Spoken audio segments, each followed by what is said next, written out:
we have a two-parter to start things off. Laundry Fields and MIP Rowan have, without knowing it, collaborated on our first question. Laundry Fields asks to rank all of our players in terms of trade value and then discuss what each player could net in return. MIP Rowan, rank the top 5 assets that the Knicks currently own in order, can be future picks or players. So those two I combined into one question because they are, a bit slightly similar. And go ahead. Just go. Okay. I've got nothing else.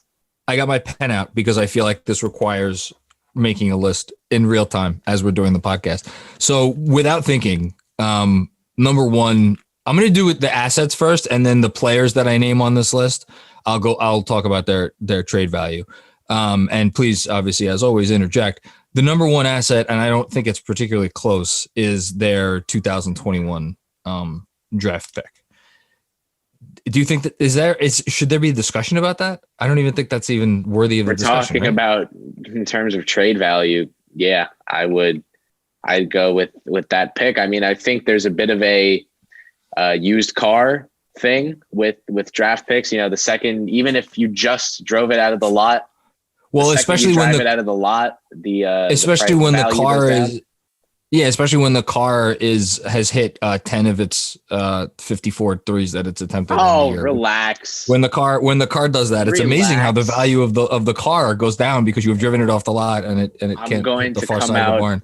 I'm going to come out very strongly as being in the RJ will be fine camp. And you will not sway me. Listen, you could evil words. You could tout your brand elsewhere. So I'm already struggling. See, first segment of the first question, I'm already jammed up because there's a part of me that actually wants to say their second most valuable asset is their 2022 draft pick. But I'm not going to do that because I think they will be figure out by hook or by crook through foolish moves or smart moves. I think they'll be better next season. So that leaves me picking between RJ Barrett, Obi Toppin. Wow, I just realized I can't limit. No, you keep going. What? Emmanuel Quickly? Keep going. Not Kevin Knox.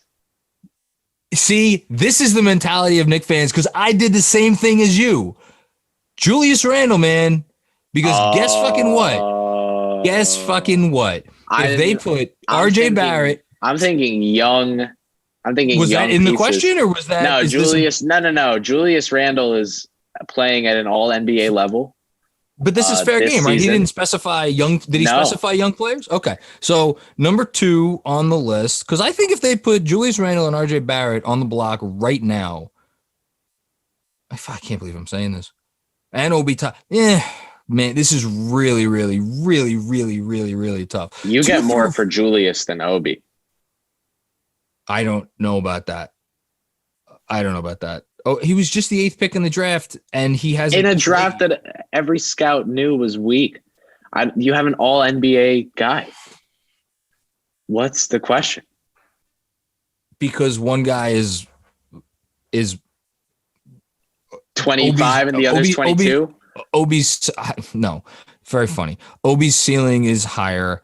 He's under contract for longer, team control for much longer. Obviously, the whole thing. And then RJ does deserve to be in this discussion. All 3 of the guys deserve to be in discussion. I'm going with my, oh man. I'm going with my gut here. I'm putting Obi Toppin 2. I'm putting. I cannot think that you're getting that much in a deal for Obi. Or maybe I'm thinking about it wrong because I'm thinking about what you'd get offered for this player as opposed to what kind of player this player can get you in a larger deal. You know what, actually? No, you're right. But who's calling and saying, take the farm for Obi Toppin? No, because here was my rationale. I was like, no, some team would give up something real. So I'm thinking, like, okay, would they give up? Well, listen, would they give up a commensurate, the same draft pick in next year's draft, or the equivalent draft pick in next year's draft for Obi Toppin? No, they would not. I told you, everyone knew it's a weak draft. And because the equivalent draft pick in next year's draft is, I think, roughly the 13th, 14th, 15th pick as the 8th pick was this year. So let's just say, for argument's sake, some team would do that. Then I have to ask myself, would the Knicks trade Julius Randle for the 15th pick in next year's draft? And God, I don't think that they would. I think they would want more than that. So I am putting Randle over Toppin. Randle 2, Obi Toppin 3, RJ 4. Oh God, how the mighty have fallen. And I am putting.